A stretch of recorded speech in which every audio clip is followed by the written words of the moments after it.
Welcome back, deep divers. Ready for another plunge into the depths of fantasy literature? Always ready. What fantastical realm are we exploring today? Well, today we're journeying to a world brimming with hobbits, a rather formidable ring, and the looming shadow of a Dark Lord, of course. Middle-earth. And the genesis of its grandest conflict. Sounds intriguing. It is, and specifically, we're zeroing in on the foundational volume of this epic saga, J.R.R. Tolkien's The Fellowship of the Ring. A classic. A perfect starting point for any deep dive into Tolkien's world. Exactly. We've meticulously combed through key passages of the book itself. Sounds thorough. Our mission, you ask? To extract those essential events that ignite this extraordinary quest. Think of it as your express ticket to understanding how the perilous journey to destroy the One Ring kicks off, laying the groundwork for the entire Lord of the Rings saga. Setting the stage, as it were. Precisely. Okay, let's unpack this, starting with the discovery of the ring. Now, this pivotal event actually predates the main story of the Fellowship of the Ring, doesn't it? It does indeed. We need to rewind a bit, cast our minds back to the adventure chronicled in The Hobbit. Remember Bilbo Baggins? That unassuming hobbit content with his quiet life in the Shire? Of course, Bilbo, the reluctant adventurer. Exactly. Well, he finds himself unexpectedly swept into an adventure that leads him deep within a mountain cave. Doesn't sound very Hobbit-like. It wasn't. Yeah. But it's there, amidst the darkness and, let's be honest, probable spiderwebs, that he stumbles upon a ring. The unassuming start to a world-altering event. Classic fantasy trope. Indeed. And initially it seems like a rather convenient, even mundane trinket. Grants invisibility, you see. Useful for dodging unwanted guests, perhaps snagging an extra pastry from the pantry, hobbit things. Practicalities. Precisely. Bilbo brings this seemingly innocuous piece of jewelry back to the Shire, completely unaware of the monumental consequences it will unleash. And that's where things get really interesting, wouldn't you say? The stark contrast between Bilbo's utter ignorance and the ring's immeasurable power. Oh, absolutely. A tiny trinket holding the potential for unimaginable chaos. The dramatic irony is palpable. It truly is. The sheer obliviousness surrounding the ring's true nature is fascinating. To Bilbo, it's a mere tool, a secret to be kept. He doesn't have the slightest inkling that it's the One Ring. The One Ring? Yes. The very source of Sauron's dark might, an artifact of immense evil that the Dark Lord desperately seeks to reclaim. This initial innocence, or rather ignorance, on Bilbo's part, beautifully illustrates the ring's deceptive nature. It doesn't overtly scream danger to those unaware of its history. It's insidious, subtle. Lurking beneath the surface, waiting to reveal its true nature. Precisely. Okay, so let's fast forward to Bilbo's 111th birthday bash. What a milestone. A grand celebration teeming with hobbits, I'd imagine. And the food. Oh, the food. But amidst the merriment, he decides it's time to pass the ring on to his heir, Frodo, his nephew. Yet when the moment arrives, something shifts. Bilbo becomes, well, oddly possessive, as if this unassuming golden band has already begun to work its magic, so to speak. A fascinating observation. This early possessiveness on Bilbo's part really underscores how the ring, even before its true nature is revealed, begins to subtly yet powerfully warp the will of its bearer. It's as though it plants a seed of attachment, of possessiveness. A seed that grows in the darkness of ignorance. Exactly. And it requires the considerable persuasion of Gandalf the Grey, the wise and perceptive wizard, to finally pry the ring from Bilbo's grasp. Gandalf. Always a step ahead. He seems to have this intuition, a growing unease that this isn't just your average, everyday magic ring. He's not easily fooled, that's for sure. Not at all. He embarks on his wizardly investigations, diving deep into ancient lore. And his worst fears are confirmed. So help us connect the dots. What's the significance of this revelation? If we zoom out and look at the grand scheme of things, Gandalf's confirmation is the true catalyst for the central conflict in the Fellowship of the Ring. He realizes that this seemingly innocuous ring, now in Frodo's possession, is the One Ring, the very artifact Sauron needs to regain his full, terrifying power.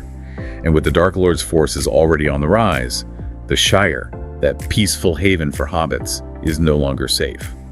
It becomes clear that the threat is immediate and far-reaching, reaching beyond the borders of the Shire. So Gandalf's realization shifts the narrative from a local curiosity, a strange ring found by a hobbit, to a world-threatening crisis.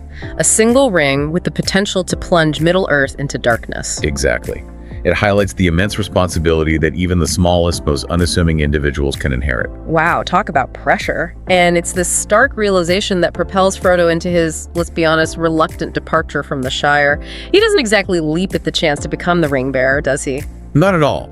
He's a hobbit who cherishes his comfortable life, his routines, his garden. But he understands the gravity of the situation. The ring is too dangerous to remain in the Shire. It poses a threat to everything he holds dear. So he leaves the comfort of his hobbit hole and steps into the unknown. And he's not alone for long, is he? No, he's not. Frodo is soon joined by his steadfast companions, Samwise Gamgee, Merry Brandybuck, and Pippin Took. Loyal friends, ready to face the unknown alongside him. A hobbit quartet venturing into the wide world. Indeed. However, their initial journey beyond the borders of the Shire quickly demonstrates the very real and present danger they face. They find themselves relentlessly pursued by the Ringwraiths. The Ringwraiths, those terrifying, implacable servants of Sauron, right? I've always found them incredibly creepy. They are indeed. They're often referred to as the Black Riders, cloaked figures, utterly relentless in their pursuit. They embody the encroaching darkness, the growing power of Sauron. It sounds utterly terrifying. To have these ominous figures constantly on your trail, the hobbits have some remarkably close calls in these early stages of their journey, don't they? They do indeed. And through their encounters, we see the broader forces at play in Middle-earth. For instance, they stumble upon a moment of unexpected elven kindness. Elves. Tell me more about that. Well, they encounter a group of wandering elves who, sensing the shadow that pursues them, offer the hobbits sanctuary for the night. It's a brief but crucial encounter. The elves pledge to send word ahead to their allies, promising aid and protection wherever possible. A glimmer of hope amidst the growing darkness. Exactly. And this early interaction with the elves gives us a glimpse into the wider network of resistance arrayed against Sauron. It's a reminder that there are forces of good still fighting against the encroaching shadows. Forces that rally behind the hobbit bearing the One Ring. But it's not all benevolent elves and peaceful woodland paths for our hobbit heroes, is it? They manage to get themselves thoroughly lost in the Old Forest, a place that sounds, well, rather unsettling. The Old Forest perfectly exemplifies the untamed and ancient regions of Middle-earth, places where primeval and sometimes malevolent forces still hold sway. Within its depths, the hobbits confront a series of perils, each more disquieting than the last. Like what? Well, firstly, they encounter a malevolent willow tree with a sinister sentience. A sinister tree. Sounds like something out of a nightmare. It is. This willow actually engulfs Merry and Pippin within its grasping branches. Imagine their terror. And that's not all. They later find themselves face to face with an evil spirit dwelling within an ancient tomb. Yikes. It sounds like a truly harrowing experience. But they find help from a rather, well, unique individual, don't they? I'm talking, of course, about Tom Bombadil. Ah, Tom Bombadil. He's a figure that has sparked endless debate among Tolkien enthusiasts. Really? Why is that? Well, he's an enigma. A jovial, powerful being seemingly untouched by the conflicts of the outside world, including, and this is crucial, the corrupting influence of the ring itself.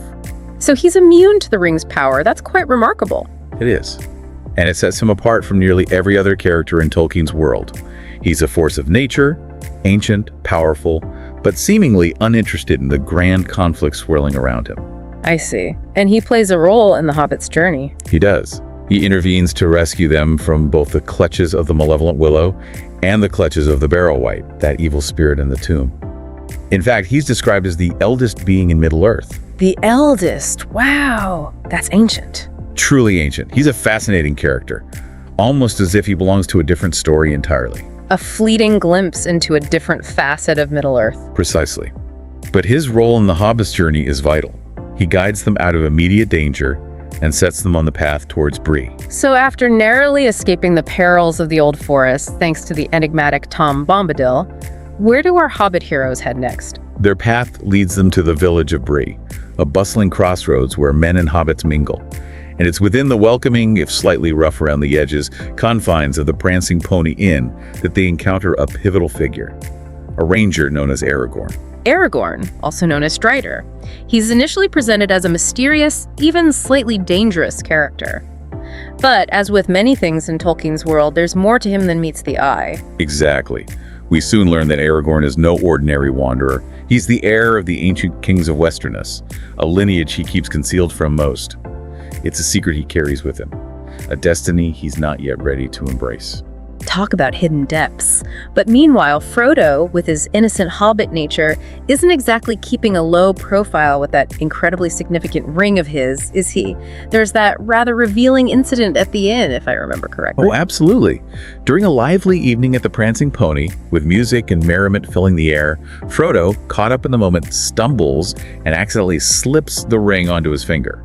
And just like that, he vanishes. Talk about a party trick. More like a sudden disappearance act that sends shivers down everyone's spines. It creates quite a stir, to say the least, and it reveals that there's something extraordinary about these seemingly unassuming hobbits. Definitely not the best way to avoid unwanted attention, especially with the ringwraiths on their trail. Not at all. But it does lead to Aragorn stepping in, using his knowledge and skills to protect them. You see, having witnessed Frodo's sudden vanishing act, Aragorn, already aware of the dangers pursuing the hobbits, strongly advises them against sleeping in their assigned rooms. Wise advice, considering the circumstances. It was. Turns out to be a life-saving intervention as the ringwraiths, those relentless pursuers, launch a chilling attack on the inn during the night. Just when you thought it was safe to sleep in a hobbit-friendly inn. Talk about a close shave. But it seems Gandalf, ever the strategist, anticipated such dangers. He left a letter for the hobbits at the inn, instructing them to seek sanctuary in Rivendell. Ah, Rivendell, the hidden valley of the elves, a haven of peace and ancient wisdom, the perfect place to seek refuge from the encroaching shadows. And it's Aragorn who steps up as their guide on this perilous journey, a ranger, a hidden king, leading a band of hobbits towards safety. It's the stuff of legends. It truly is. And Aragorn's guidance through the wilderness proves crucial. He has an intimate knowledge of the land, a deep understanding of the dangers they face, and the skills necessary to evade the relentless pursuit of the Black Riders. But their journey is far from easy, right? Not at all. It's fraught with peril, with constant danger lurking around every bend in the road. And eventually, they find themselves cornered on the ancient hill of Weathertop. Weathertop. What happens there? It's a confrontation that marks a significant escalation of the danger for Frodo. He's no longer simply fleeing. He's forced to confront the agents of the Dark Lord directly. A turning point in his journey. Absolutely. During the attack on Weathertop, Frodo is grievously wounded by a Morgul blade. A Morgul blade. Yes, a cursed weapon wielded by the Witch King, the leader of the Ringwraiths, and Sauron's most powerful servant. It's a chilling weapon, designed to inflict not only physical pain, but also spiritual corruption. And this wound Frodo receives is no ordinary injury. It's imbued with dark magic, and it begins to exert a malevolent influence over him. Oh, that sounds incredibly dangerous. It is. Aragorn recognizes the grave danger this wound poses. He's deeply concerned that it could potentially turn Frodo into a wraith himself, a servant of the darkness. It's a race against time to get Frodo to safety. So, their situation is dire, the ringwraiths are closing in, and Frodo is wounded, possibly poisoned by dark magic. This doesn't sound good. But just when all hope seems lost, they receive aid from the elves once more, don't they? They do. As they draw near to Rivendell, their strength failing, they are discovered by the elf lord Glorfindel. He's a figure of great power and renown among the elves, and he was sent from Rivendell specifically to search for them. Recognizing the urgency of their situation, he places Frodo upon his swift and noble steed, Asphalloth. A valiant elf coming to the rescue. Indeed, and they make a desperate race towards Rivendell, with the ringwraiths in hot pursuit, their black cloaks billowing behind them. It's a truly heart-stopping chase. It sounds like something straight out of a movie, but they make it to Rivendell. They do. It's a truly dramatic escape, a testament to the elves' power and their dedication to fighting the darkness. As Frodo, riding Asphalloth, reaches the ford of Bruinen, the river that guards the entrance to Rivendell, Elrond, the Lord of Rivendell himself, unleashes his power. What does he do? He conjures a magical flood, a torrent of water that sweeps away the pursuing ringwraiths. It's a stunning display of power, a demonstration of the elves' deep connection to the natural world, and it grants Frodo safe passage into the protected valley of Rivendell. A haven at last. So Frodo, wounded and weary, is finally safe within the walls of Rivendell. He's tended to by Elrond, a master healer. And it's there, in that peaceful haven, that a truly pivotal event in the entire saga unfolds. The Council of Elrond. The Council of Elrond. It's a moment where representatives from the diverse free peoples of Middle-earth gather to determine the fate of the One Ring. The stakes couldn't be higher. So it's not just a hobbit problem anymore. The entire fate of Middle-earth hangs in the balance. Precisely. And it's during this momentous council that Frodo, for the first time, learns the complete and terrifying history of the ring. He discovers the truth about its forging by Sauron, the immensity of its power, and the catastrophic danger it poses to all who oppose the Dark Lord. Wow, talk about a history lesson. And how does Frodo react to this revelation? What's truly remarkable is Frodo's quiet courage. Faced with the full weight of this ancient evil, this seemingly ordinary hobbit from the Shire, he steps forward and accepts an almost unimaginable responsibility. And what is this responsibility? He volunteers to bear the ring to Mount Doom, the only place where its dark power can be unmade. And where is Mount Doom? In the very heart of Mordor, Sauron's domain, the land of shadow and fire. Frodo chooses to venture into the heart of the enemy's stronghold, a journey fraught with unimaginable danger. That's incredible, a hobbit shouldering the fate of the world. But he's not expected to face this terrifying journey alone, is he? No. The council recognizes that Frodo needs support. He can't face this peril alone. And so, the Fellowship of the Ring is formed, a diverse company assembled to aid him in this perilous quest. An unlikely band of heroes. Indeed. The Fellowship is comprised of Frodo and his loyal hobbit companions, Sam, Merry, and Pippin, of course. They're joined by Aragorn, the ranger who is also the Hidden King. Then there's Gandalf, the wise wizard who guided them to Rivendell. And to represent the other free peoples of Middle-earth, they're joined by Legolas the elf, Gimli the dwarf, and Boromir, a noble man from the southern realm of Gondor. What a remarkable assembly. They set out from Rivendell, their mission clear to reach Mordor and destroy the One Ring. But where do they head first? Their initial plan is to journey south and attempt to cross the formidable Misty Mountains. It's a dangerous path, fraught with treacherous peaks and unpredictable weather. It sounds like a challenge even for this seasoned company. It was. Their attempt to cross the perilous pass of Caradhras is thwarted by a fierce winter storm, a blizzard of supernatural intensity. They face blinding snow, treacherous ice, and even rockfalls.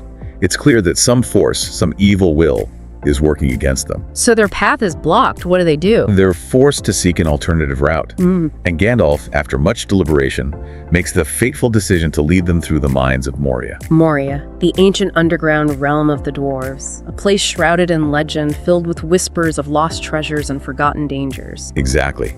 Once a grand and thriving kingdom, Moria has fallen into shadow.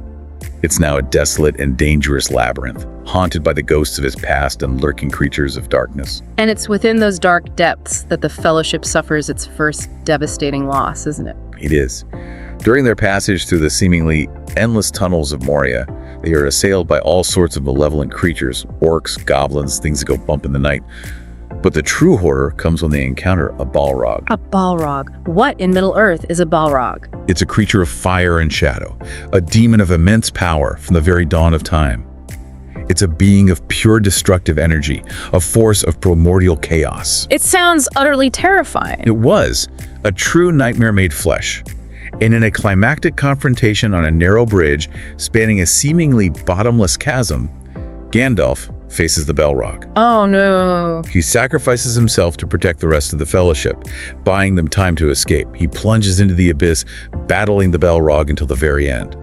It's a truly heart-wrenching moment, profound loss for the Fellowship and for Middle-earth itself. So the Fellowship, without their wise leader, must continue their journey. But where do they go from there? They eventually reach the elven realm of Lothlorien, a place of extraordinary beauty and tranquility. It's a hidden forest, a haven of peace and ancient magic, ruled by the Lady Galadriel and her husband Celeborn. Lothlorien. I've always been fascinated by descriptions of that place. It sounds magical, ethereal. It is. It's a place of healing, of respite, a place where the weary travelers can find peace and solace. And Galadriel, with her profound wisdom and far-seeing gaze, tests the hearts of each member of the Fellowship. She sees into their souls, discerns their strengths and weaknesses, and she offers them gifts, tokens to aid them in the trials that lie ahead. And it's in Lothlorien that Frodo has a particularly significant encounter with Galadriel, doesn't he? He does. He's drawn to her, captivated by her power and wisdom. He senses a kindred spirit, someone who understands the burden he carries. And in a moment of vulnerability, he offers her the ring. He offers her the One Ring, the very artifact that could give her unimaginable power. He does. It's a testament to her perceived strength, her ability to withstand the ring's corruption. But in a truly remarkable display of wisdom and self-control, Galadriel refuses. She refuses. But why? She understands the true nature of the ring. She knows that it would ultimately corrupt her, twist her intentions, no matter how pure her heart. She sees the potential for darkness within herself and chooses to reject it. It's a pivotal moment, a powerful demonstration of the ring's insidious nature and the immense strength required to resist its allure. So, the Fellowship, having found solace and guidance in Lothlorien, must continue their journey. They leave the peace of the Elven realm and venture back into the wider world, closer to the looming threat of Mordor. They journey by boat down the great river Anduin, heading further south, deeper into the heart of Middle-earth. But they're not alone. They're unknowingly shadowed by a creature from the past, a creature driven by obsession and longing. Who is this mysterious stalker? It's Gollum, the wretched creature who once possessed the ring for centuries before losing it to Bilbo in the events of The Hobbit. Gollum, the creature we see briefly in the Hobbit movies. The very same. He's consumed by an all-encompassing desire to reclaim his precious, the ring. He follows the Fellowship relentlessly, lurking in the shadows, a constant reminder of the ring's dark history and the potential for its influence to warp even the most unassuming creatures. Gollum's presence adds another layer of tension to their already perilous journey. It's a reminder that the ring's past is never truly gone, that its influence lingers. And their river journey eventually brings them to a place where they face a critical decision, a decision that will ultimately shatter the Fellowship. They reach the Falls of Rauros, a place of immense natural beauty and power, where the River Anduin cascades over a series of treacherous rapids. It's here, amidst the roar of the falls, that they're forced to confront their doubts, their fears, and the growing influence of the ring. So what happens at the Falls of Rauros? The Fellowship is torn. They're faced with a profound dilemma. Should they continue eastward, towards the peril of Mordor, the land of shadow? Or should they seek refuge and potential aid in the fortified city of Minas Tirith to the west? It's a choice between two dangerous paths, each with its own set of risks and uncertainties. It sounds like the pressure is getting to them. It is. And it's at this critical juncture that Boromir, the proud and noble man from Gondor, succumbs to the ring's seductive allure. Driven by a desperate desire to protect his people, to wield the ring's power against Sauron, he attempts to seize it from Frodo. A betrayal within the Fellowship. Indeed. And it's a turning point for Frodo. He realizes the full extent of the ring's corrupting influence. He sees how it can twist even the best of intentions, how it preys on fear and desperation, and he's forced to make a heart-wrenching decision. What does he decide? He chooses to continue his quest alone, to sever the ties that bind him to the Fellowship. He believes that the ring's power is too great, its influence too pervasive, to risk staying with his companions. He fears that it will ultimately corrupt them all, turn them against each other. And so in a moment of quiet defiance, he slips away. But he doesn't leave entirely alone, does he? He has his most loyal companion by his side. Samwise Gamgee refuses to abandon him. You're right. Sam's loyalty is unwavering. He sees Frodo's struggle, his pain, and he chooses to stand by him no matter the cost. He catches up to Frodo, defying his friend's wishes, and together, these two hobbits, bound by an enduring friendship and the immense burden they share, set out on their own perilous path towards Mordor. It's a poignant moment. The Fellowship shattered, the fate of Middle-earth resting on the shoulders of two hobbits venturing into the very heart of darkness. So, as we conclude our deep dive into the Fellowship of the Ring, we've witnessed the ring's seemingly accidental discovery, its gradual revelation as an artifact of immense power and corruption. We've traced the formation of the Fellowship, that unlikely band of heroes united against a common enemy. We've experienced their early trials, their losses, and the growing tension as the ring's influence begins to take hold. And we've seen how that fellowship, forged in hope and determination, ultimately fractures under the weight of the ring's power. It's a stark reminder that even the strongest bonds can be tested, that even the purest hearts can be tempted. And now, as Frodo and Sam journey alone, the fate of Middle-earth rests on their small shoulders. It's a daunting task, a seemingly impossible quest. But they have each other, and they have the courage to face the darkness, to fight for what they believe in. It's a powerful message, a testament to the strength of friendship, loyalty, and the enduring power of hope, even in the face of overwhelming odds. As Frodo and Sam venture into the unknown, facing unimaginable danger, we're left with a question. What seemingly insignificant act of courage, of loyalty, or of kindness might have the greatest impact on a larger quest, even one that seems utterly insurmountable? It's a question worth pondering as we reflect on this epic tale and the uncertain future that lies ahead for our two brave hobbits. A question for all of us, really. We may not be facing dark lords or ancient evils, but each of us carries burdens, fights battles, and seeks to make a difference in the world. And sometimes, the smallest acts of courage, of compassion, can have the most profound impact. Thanks for joining us on this deep dive. Until next time, keep exploring, keep questioning, and keep believing in the power of stories to inspire and guide us.